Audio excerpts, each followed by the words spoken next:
Hello everyone, welcome to my YouTube channel Chem Corona. Myself Mayuresh Rao, Assistant Professor, Department of Pharmaceutical Chemistry, Sinhagad Institute of Pharmaceutical Sciences.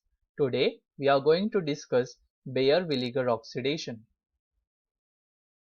By the end of this topic, the learner should be able to understand what is Baeyer-Villiger oxidation, the mechanism involved in Baeyer-Villiger oxidation, the various applications of Baeyer-Villiger oxidation, and the stereochemistry which is involved in Baeyer-Villiger oxidation reaction. So, what do you mean by Baeyer-Villiger oxidation? Oxidation of ketones to ester in presence of hydrogen peroxide or peracids is called as Baeyer-Villiger oxidation. Peracids are nothing but acids which contain an additional oxygen. The general formula for acids is RCOOH, whereas for peracids it is RC 3 times oxygen and H. So that's why they are called as peracids. Baeyer-Villiger oxidation also uses Carros acid in their experiment. Carros acid is nothing but peroxysulfuric acid. The reaction can be brought about conveniently by hydrogen peroxide in weakly basic solutions. So the different peracids which are used in Baeyer-Villiger oxidation are peracetic acid, trifluoroperacetic acid, perbenzoic acid, performic acid, and metachloroperbenzoic acid, which is commonly called as MCPBA. The Carros acid is used in the rearrangement, and the rearrangement is much faster than the peracetic acid because sulfate is having better leaving properties than acetate.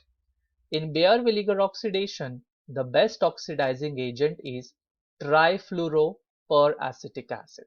So the general reaction for Baeyer-Villiger oxidation is given below. If we start with acetophenone as a starting material, we will get phenyl acetate as the end product. And if we start with acetone as a starting material, the end product is methyl acetate. Let us discuss the stepwise mechanism. Step 1 is protonation of ketone leading to formation of carbocation. So this peracetic acid or H2O2 will dissociate to form H plus and OOH minus ions. This H plus ions will attack on this oxygen atom leading to formation of this intermediate. Since it is a reversible reaction, there will be charge transfer from oxygen to carbon. Step 2, there is a nucleophilic attack to the electron deficient carbon by hydrogen peroxide. So this hydrogen peroxide having lone pair of electrons will attack on this carbon and lead to formation of this intermediate. Further, there will be loss of proton from this intermediate leading to another intermediate. Step 3, there is migration of the R group along with its sigma electron to the oxygen and simultaneous expulsion of OH minus ions. So this R group will migrate to this oxygen. At the same time, this OH minus is going to leave and give us the corresponding intermediate. Step 4, there is loss of proton to yield the final compound, that is ester. So this proton will be lost from this intermediate leading to the final compound, that is ester. Applications of Baeyer-Villiger oxidation include: Baeyer-Villiger oxidation has been used for synthesis of acids and ester. So using this Baeyer-Villiger oxidation, we can synthesize esters as well as acids.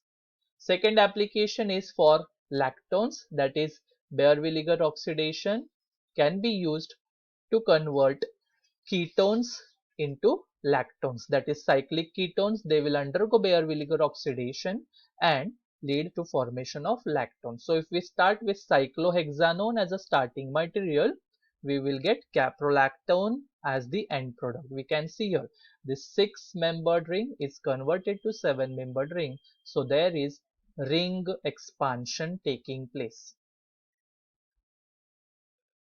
Third application is synthesis of large ring lactones. Large ring lactones, they are difficult to prepare by intramolecular esterification. So the very well-known example, that is Angelica oil, can be prepared by Baeyer-Villiger oxidation of cyclopentadecanone. If the starting material is cyclopentadecanone, we can get Angelica oil, which is a large ring lactone. Stereochemistry of Baeyer-Villiger oxidation. The loss of carboxylate anion and the rearrangement, they are concerted. The reaction is catalyzed by acid and it is accelerated by electron releasing groups in the ketone and electron withdrawing groups in the peracids. The above mechanism has been demonstrated by observation that labeled carbonyl oxygen atom of ketone would become the carbonyl oxygen atom of the ester. You can see here the labeled carbonyl oxygen atom of the ketone, it becomes carbonyl oxygen atom of the ketone. Baeyer-Villiger oxidation is an intramolecular reaction. The ketone in which the migrating group has an asymmetric center gives the product with complete retention of configuration. So this can be explained with the example active 3-phenyl 2-butanone gives alpha methyl benzyl acetate as the end product. So this explains that there is retention of configuration. Thank you for patient listening. Subscribe, like and share my channel Chem Corona. Thank you once again and happy learning.